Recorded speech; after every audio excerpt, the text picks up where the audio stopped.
Mahalaga po ba ang salvation at ano po ang araw ng salvation? Isa na po ito sa pinakamagandang tanong na aking natanggap na kung mahalaga nga ba at importante ang kaligtasan ng isang tao dahil hanggang ngayon marami pa rin mga tao ang hindi nakakaunawa at nakakakita sa kahalagahan ng kaligtasan ng kaluluwa. Salamat po sa inyong pagtatanong. Nawa ay marami pa po mga tao ang makaunawa sa kahalagahan ng kaligtasan. For what is a man profited if he shall gain the whole world and lose his own soul, or what shall a man give in exchange for his soul? Sapagkat ano ang pakikinabangin ng tao kung makamtan niya ang buong sanlibutan at mawawalan siya ng kanyang buhay?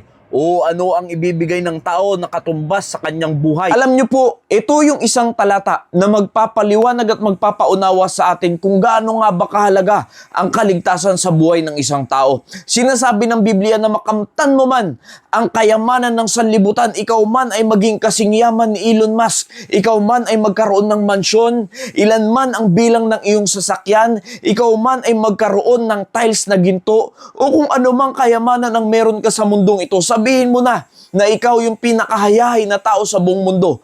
Pero sinasabi ng Biblia, makamtan mo man ang lahat ng mga bagay na yan.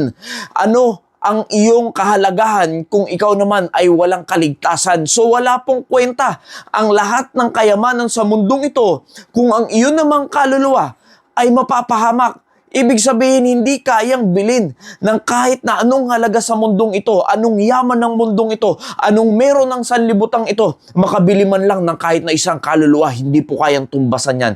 Kaya ganun na lamang kahalaga ang kaligtasan, na hindi siya kayang tumbasan ng kahit na anong yaman ng sanlibutang ito. Kaya alam niyo po ang reality sa ating buhay, marami pong mga tao ang binulag na ng salapi. Na tila ba pag meron na siyang kayamanan, ay hindi niya na kailangan ng kaligtasan, hindi niya na kailangan ng Panginoon, nabubulag na pagdating sa salapi. At alam niyo po, meron akong nakausap nung isang araw na siya ay binabahaginan ko ng salita ng Diyos. Pero ipinipilit niya sa kanyang sarili na siya lamang ay makapag-provide sa kanyang pamilya, magandang kinabukasan, ay okay na. Kahit matapos na ang kanyang buhay, na kahit pa mapunta siya ng impyerno, na tila ba hindi niya nauunawaan talaga ang kanyang sinasabi dahil hindi niya pa naman nararanasan kung anong sakit at hirap ang mararanasan ng isang tao pagdating sa impyerno.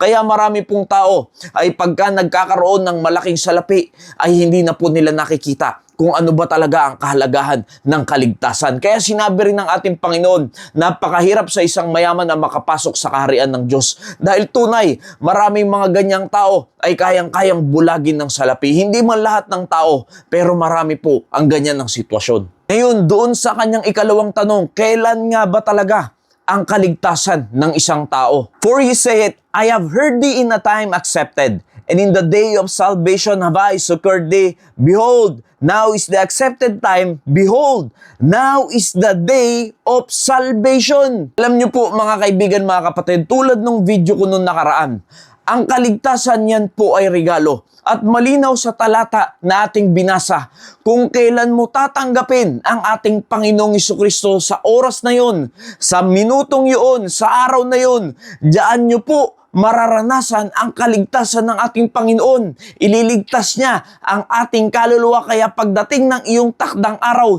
hindi mo mararanasan ng dagat-dagatang apoy dahil ang nagtakda ng iyong kaligtasan ay ang ating Panginoon. Kaya mali pong isipin at sabihin na ang kaligtasan ay tsaka mo lang malalaman pagpatay ka na. Habang buhay ka pa, pwede mong malaman ng iyong kaligtasan, at ang kaligtasan ng tao ngayon na kung kailan mo tatanggapin ang ating Panginoong Jesucristo bilang Diyos sa tagapagligtas. Kaya lagi ko pong sinasabi, hindi natin para ipagsugalan ng ating kaluluwa na baka kung sakali pagka tayo ay namatay sa langit tayo, o baka pwede rin naman sa impyerno. Sinabi ng Biblia, ang mga bagay na ito ay isinulat ko sa inyo upang inyong maalaman na kayo'y mayroong buhay na walang hanggan, sa makatuwid ay sa inyong nananampalataya sa pangalan ng Anak ng Diyos. So malinaw po ang kaligtasan, mga kaibigan, kapatid, na yan ay pwede mong maalaman habang ikaw ay nabubuhay pa, na meron ka ng buhay na walang hanggan kung ikaw lamang ay sasampalataya sa ating Panginoong Jesucristo.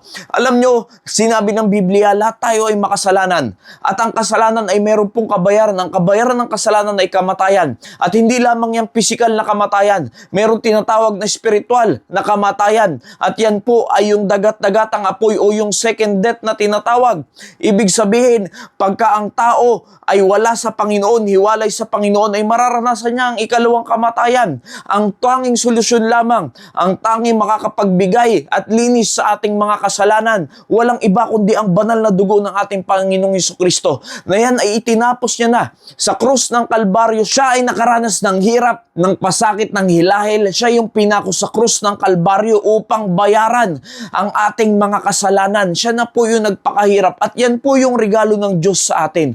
Ang tanging gagawin natin ay sumampalataya sa Kanya, tanggapin natin siya bilang Diyos sa tagapagligtas ng ating buhay. Dahil sabi ng Biblia, walang kahit na anong kayamanan ang kayang bumili man lang ng isang kaluluwa ng isang tao, dahil hindi mo kayang i-exchange ang mga bagay ng yaman ng sanlibutan ito para sa iyong kaluluwa. Ang tanging kailangan mo ay ang ating Panginoong Hesukristo. Sinabi ng Acts 4:12, walang ibang pangalan sa silong ng langit na sukat nating ikaligtas maliban sa pangalan ng ating Panginoong Hesus. Sabi yan sa John 14:6, siya ang daan ng katotohanan at ang buhay. Sino man ay hindi makaparoroon sa Ama kundi sa pamamagitan ng ating Panginoong Hesukristo. Hindi sa relihiyon mo, hindi sa mabuti mong gawa, hindi sa tubig bautismo, hindi sa kung ano pa mang bagay ikaw ay maliligtas, kundi sa ating Panginoong Hesukristo lamang.